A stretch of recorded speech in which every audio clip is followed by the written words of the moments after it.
this is the multiplayer lobby. You come here as soon as the map and everything are loaded, the mission and the map are loaded.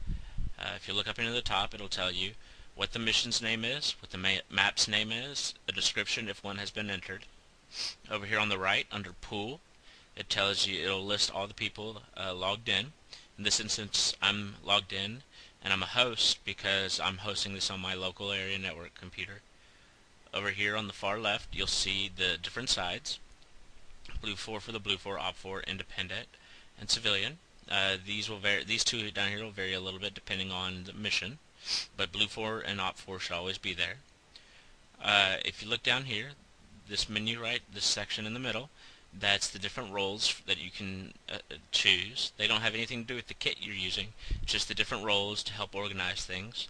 And where you'll be and what you'll choose is dependent upon your squad leader and your role in the battle. And all you have to do is simply click on something you want, something you're assigned to. In this instance, I'll just go with Alpha Squad Leader. It doesn't really affect anything for the purposes of our tutorial. Next thing you do is you click OK. The parameters, lock, and server control you don't need to worry about because that's all server side. So you click OK, and then it should load up the mission.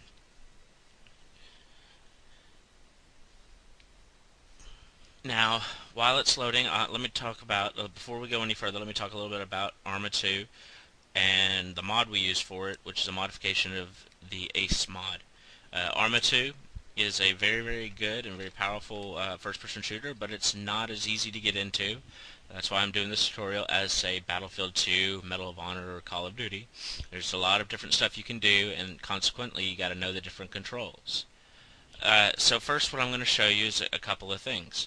On this screen, this is right after we've joined the server. We haven't spawned in or anything. It first takes us to the map. Now, you can zoom in and out on the map with your mouse wheel at a different zoom, and then if you right-click and drag, you can pan around the different map and look at the different options. You can also, if you double left-click on a point, you can add stuff to the map, like little information for your squad and whatnot. If you look over here, map, that's where we are now, and it clears everything out. Notes, if you click on notes, if there were notes or anything that we needed to know, they'd be in there. Units tells you who's doing what and their gear. Players, that basically you can use this to look up information. There'd be more players here. You'd click on them and you go players, and you could look up if they have it entered, their name, their IM, and all of that stuff. Server control we don't need to worry about. The last thing we need to look at is keybinds. Or CBA, that's the keybinds for the ACE, and you can look at different stuff like where to find the docs, find the credits for it, but we're going to look at keybinds. This is just a quick list of different options that you can use, but really in the end the only stuff that we really need to learn and memorize are all these options are good and will come into use, but the ones for this tutorial we want to worry about are weapon rest and the interaction. Now we see here it says left shift space is for weapon rest, interaction is right windows, and app menu. Those are key keys that we need to know, but we'll go into them a little bit more later. So now that I've showed you this, I'm going to go ahead and spawn in. So you just click continue to spawn in, and it'll load up right now as it's starting to load in. One of the things about ACE and 21CW's version is we have different kits set up for different roles, for medics and engineers and such, and I'll show you in a little bit about that. There's also different artillery stuff, and the jets and helos handle a little bit differently. All this stuff you'll learn as you play, but doesn't really have a whole lot of bearing on our current little tutorial. So while it's loading, I'm going to cut out the recording. Oh wait, no, don't need to do that. So when you spawn in for first, on this specific mission, we spawn in on this carrier. On others, your main base, which is what this carrier is on this mission, will be different stuff. Now the basic controls for it are very basically similar to most first-person shooters. You know, W, A, S, and D move you around. Your mouse controls where you point. This is a lot less accurate when you're at hip fire. As you'll notice, you don't have a regular crosshair.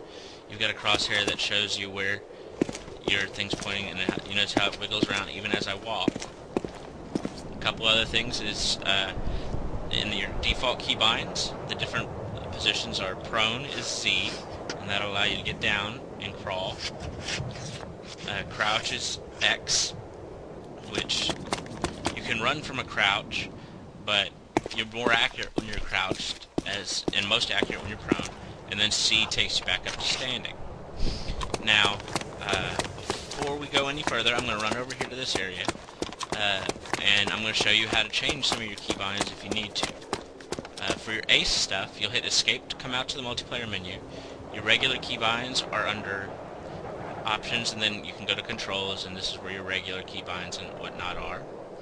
Now, if you want to change your ace specific stuff, you'll go to ace settings, and this will bring in different options. You can do all these different stuff here, change your colors and whatnot, but we're not going to, I'll leave you to figure that out during your time. Now, the three things I told you about earlier, weapon rest, interaction menu, and self-interaction menu are here.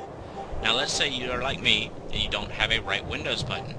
What you'll do is you'll click on this bind right here, and if you wanted to make it shift something, you could just check the box over here, click right there, and it checks the box, and it'll be like shift right Windows. But I just want to change the bind to a different key. So in this instance, all you have to do really is hit the key you want. And I hit my left Windows key. And then you click accept. And if you wanted to change the binds of anything else, you could. Now it lets you know that over here in this column right here, it lets you know if you need another key. For example, here it's shift K. Down here at the bottom it's A for alt R. And that helps you look at all the different keybinds. We won't go to any of these others at the moment. Now, one of the key elements in using Arma and the mod is your middle mouse button / middle mouse wheel, your scroll wheel. That's how you do most anything. For example, this right over here is the kit selection box. So what I'll go over here, and now I just scrolled my mouse wheel, and these are the different options of the kits you can choose. What kit you pick is assigned by your squad leader and whatnot. But you'll notice here it says 3 of 3. That means there's 3 available kits of the 3 total out there. For what I'll do, for instance, let's say I want to be a medium AT guy. Well, you scroll down to select it, and you hit left click, and it'll automatically switch you over to your medium AT. Now, to change your weapons, don't use your number keys, because those are bound, unless you change them, those are bound to communication keys. You'll see little communication menus appearing on my left right now.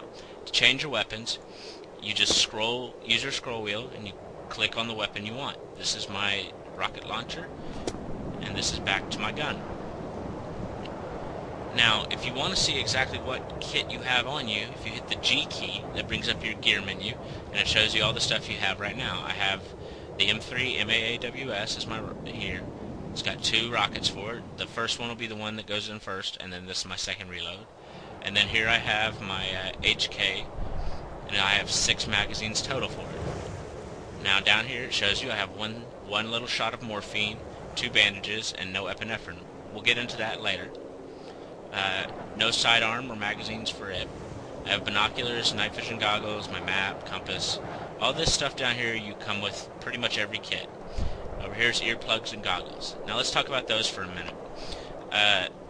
In order to, when you're in the game, you can in fact damage your hearing and whatnot. I'll come over here and I'll get on this M2. And once again, it's just simple. You scroll wheel, and I'm going to get into the M2. Now I'm going to fire it a couple of times. Now you should be hearing a high-pitched ringing. Well, that's because the M2 is really loud, and I didn't have any hearing protection in. So that's what our earplugs are for. In order to put your earplugs in, you'll use the self-interaction menu, which defaults to your app menu button, and it brings this up. Now you can treat wounds if you were wounded using the hotkey or even just clicking on it, and then it gives you this option here. You can stop bleeding, use morphine, or any of these other options. But right now we want to put in our earplugs, and you see in the upper right corner an icon just came up to let me know my earplugs were in. And I also want to put on my safety goggles so dirt and grit and whatnot don't affect me. So now I'm going to get into the M2 again. Notice that there is no ringing this time, despite what I've done. That's about it for this little video. I'll have a second one up here in just a second. I'll talk about spawning and the ORP in this. I appreciate your time and your patience. Thanks.